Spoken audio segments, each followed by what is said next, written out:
আমরা চাচ্ছি তাড়াতাড়ি নির্বাচনটা দিক, আমরা সরকারকে বুঝাই দিক, আমরা এটাই চাচ্ছি। তারেক রহমান ভালোভাবে চালাইতে পারবে, হাজার হাজার মানুষ আমরা মনের আনন্দিতে আমরা জয় হয়ে যাব। আমরা এত আনন্দ লাগতেছে তা বলার মতো না।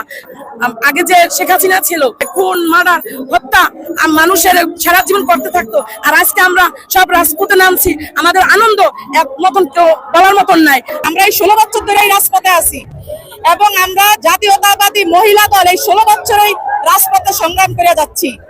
আজকে না, শুধু আজকে তারুণ্যের সমাবেশে না, আমরা প্রতিটা প্রোগ্রামে জাতীয়তাবাদী মহিলা দল অ্যাক্টিভ থাকি। আমরা যে তারেক জিয়ায় বললে আমরা যে সব অ্যাক্টিভ থাকি, আজকের সমাবেশে সেটাই সফল করে আমরা দেখিয়ে দিব।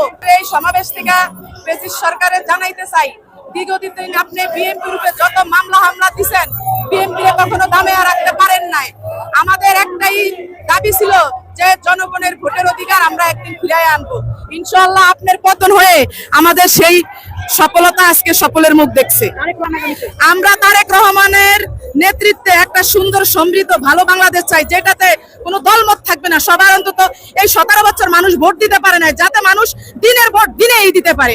বিএনপির যতই মানুষ বিলেন বানায় খারাপ কিছু চিন্তা করতে চায়, প্রহরও তারেক যেটা সফল হয়েছে, তারেক জিয়ার নেতৃত্বে এবার একটা ভালো দেশ গঠন হইবে। আমি এটা জাতীয়তাবাদী মহিলা দল হিসাবে আমি আশা করি যে আমার তারেক রহমান যেদিন দেশে আসবে, বীরের বেশি আসবে, আর এবার দেশের জন্য ভালো কিছুই করবে ইনশাআল্লাহ।